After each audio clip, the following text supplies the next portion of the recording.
Welcome to episode 58 of the 3M Fear podcast. Today I'm going to narrate two stories, one 100% real, while the other may or may not be real. Let's get started.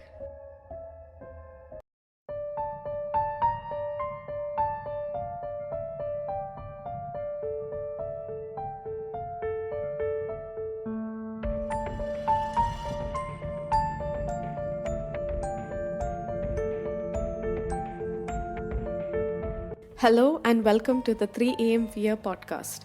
I'm Nikita Ferrao, mystery and thriller author. On this podcast, I talk about real crimes and real people. Due to the graphic nature of some of this content, listener discretion is advised. You can find the episode show notes on my website 3amfear.com. Let's get started.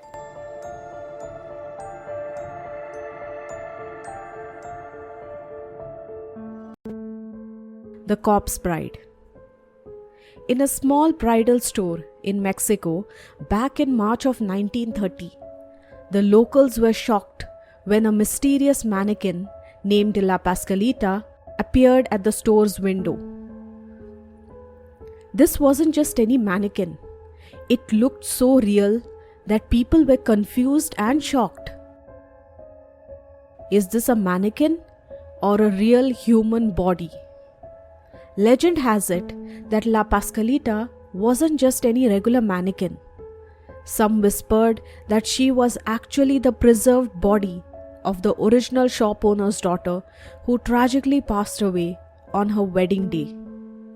It is said that her grief-stricken parents decided to preserve her in a mannequin form in order to keep her closer to them forever. Now, despite all these rumors, she still remains on that bridal store window. As people passed by, they would watch the mannequin, unsure if it was real or not. Her face is incredibly detailed, unbelievably expressive, with real-looking eyelashes and glassy, shiny eyes that resemble those of a living human being. The level of detail in her hands is astounding. If you closely look at her eyes, it is said that you can even see veins running through them. It's mind-boggling when you consider that most store mannequins are plain white figures. They are solely used to display clothes. But when people pass by La Pascalita, they don't feel like they're watching just a store mannequin. She looks too real to be true. So here's the conspiracy theory. Many believe that La Pascalita wasn't just any mannequin. According to a local legend, she looks exactly like the shop owner's daughter, Pascuala Esparza. The story goes that Pascuala was getting ready for a wedding when tragedy struck. She was bitten by a black widow spider and tragically succumbed to its poison on her wedding day. Shortly after her passing, the mannequin suddenly appeared on the shop window, and that's why many people believe that maybe it was the daughter herself. They think that La Pascalita isn't just a mannequin, she is the preserved body of the daughter. Perhaps the shop owner was so devastated at the loss of his daughter that he couldn't bear to be away from her, and so he decided that he was going to keep her as close to the family as possible, even if that meant preserving her body. Now, over the years, countless customers have reported eerie experiences with La Pascalita. Many claim that her eyes seem to follow them around as they move around the store, while others swear that they have seen her moving or even changing her positions. By that I mean, at one point they would see she was in one place and the very next second her position would be somewhere else. Even the staff members working there have said that they have felt this kind of uneasiness, like someone was watching them. One staff member confessed, "Every time I go near La Pascalita, My hands break out in sweat. Her hands are so realistic, and she even has varicose veins in her legs. I believe she is a real person. And it's just not the customers or the staff. Many people have said that they feel like this mannequin is too real. Another legend suggests that La Pascalita is not the daughter, but rather a haunted being. Some believe that her spirit still lingers in the mannequin, adding an extra layer of mystery. According to that version of the story, a visiting French magician was so captivated by the bridal mannequin that he visited her window every night. He allegedly brought her to life, dancing with her and parading her around town before returning her to the storefront every morning. It's this bizarre tale. A magician who falls in love with a mannequin, brings her to life, and then drops her back. Now there's no denying that La Pascalita looks too similar to the daughter of the shop owner. At the same time, she also has that realistic touch to it. Regardless of her true origins, La Pascalita has become a local legend over the decades. However, skeptics argue if she really is human. Now I did some in-depth research, and this is what came out. There are a lot of reasons to why La Pascalita could not be a real human being. First of all, it's been over 80 years. If she really is an embalmed corpse, then she needs to be taken care of on a regular basis, especially if her looks need to be kept intact. Now there are embalmed corpses, like for instance several popes are on view at the Vatican and visitors flock in to see Lenin's preserved body in Moscow's Red Square. But even then, when you look at his body, you know that he is not alive. But when people see La Pascalita, they feel as if she is a real human being. And of course, we have to remember that La Pascalita is kept in a store.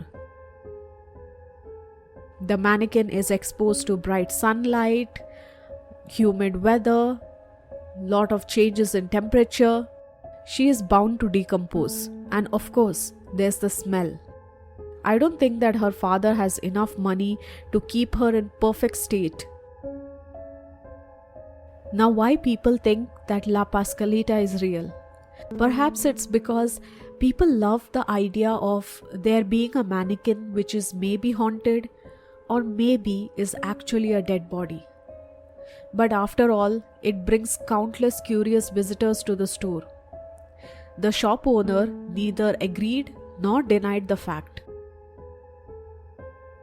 Maybe because he wants people to come to his shop. Now, there are rumors that the mannequin has recently been removed and taken somewhere, but I'm not quite sure. But if you're in Mexico, I would really like to know if you have seen La Pascalita, and if you are not in Mexico and planning to visit, what do you think about it? Do you think that a woman can be embalmed for over 80 years?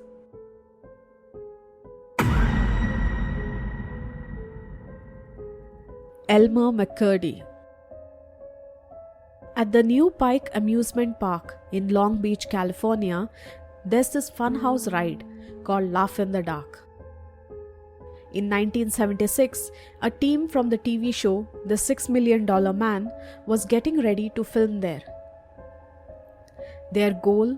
To film Steve Austin, the show's main character, as he rode through this spooky, scary, Laugh in the Dark ride.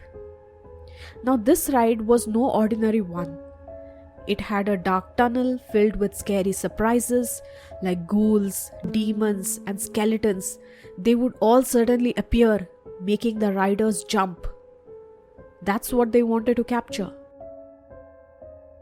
However, while setting up, one of the crew members tried to move what he thought was a prop, a hanging body from the ceiling. Now, there were a lot of mannequins over there, and over the years, people would say that that there was this one mannequin which just didn't feel like it was a mannequin, like something was not right, as if it looked too real to be a mannequin. Now, while the crew member was trying to fix this one mannequin, to their horror, the arm broke off, revealing that it was not a prop, but a real human body. The police were called and they found out that the body belonged to a man named Elmer McCurdy. Elmer was born in 1880 and was known for robbing trains. He died in a shootout with the police in 1911 and his body ended up in the hands of a mortician. Now, to go a little bit into the story of Elmer McCurdy, he was said to be an outlaw who died in a gunfight with the police 65 years before he was found in that fun house. Now, in 1910, Elmer found himself in Oklahoma. Now, he ran with established gangs, but it is said that Elmer never ran with the same crew twice. He would come into town, take up some employment, make some acquaintances, and after robbing a bank or a train, he would just disappear.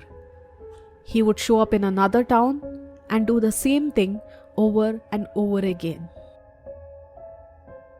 Now, on the day that he died, he robbed a train in Oklahoma.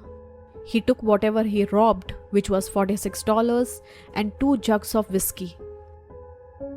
While he was running away from the police, they ended up killing him in a shootout. Elmer's body would then be taken to a funeral home, and as the funeral director waited, no one claimed it.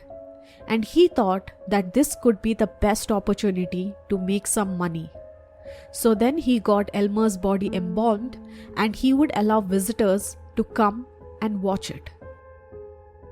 He would also allow people to put a nickel in its mouth.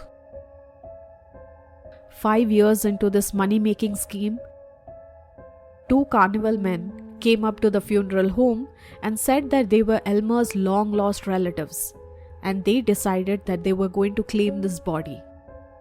Now, what the funeral home didn't know was that they were not related to Elmer. They just wanted his body. They, of course, agreed, and Elmer would be handed over to the 2 carnival workers. From then on, Elmer would be taken from location to location with the carnival workers, and his corpse was the star attraction of the traveling carnival. Finally, Elmer's body ended up in Laugh in the Dark ride, where it was painted bright orange to glow in the dark. It wasn't until a crew member accidentally broke his arm that the truth came out. People were shocked to know that the mummy was real. For 6 decades, Elmer's body would be traveling from one place to another with the carnival, finally landing in Laugh in the Dark. Elmer's body would be taken in for autopsy, and inside his chest was the copper jacket of the bullet that killed him. Now, the company that was manufacturing this had stopped long ago, and this led the coroner to think that the body was from the early 20th century. Now, detectives started tracking down, and they realized that he looked a lot like the Wild West robber Elmer McCurdy. His photos were matched against the images in the University of Oklahoma archive, and that's when they found out that he indeed was Elmer McCurdy. Elmer's journey didn't end with the coroner's office. In April of 1977, since no living relatives came forward to claim him, the Oklahoma chief medical examiner was finally given custody of the body. Elmer got on a plane ride to Oklahoma, and the way he was taken was not in the best way possible. Upon reaching Guthrie, the city council decided to offer him a final resting place. They believed he deserved a Christian burial after 66 years of being shuffled around. Bill Lehman, a city spokesperson expressed the sentiment stating, quote, "We just feel he should be laid to rest in a Christian manner after 66 years of being banded from pillar to post." End quote. When Elmer arrived, hundreds of people gathered to witness his arrival. He was taken in a horse-drawn hearse to Boot Hill Cemetery, where other outlaws like Bill Doolin were buried.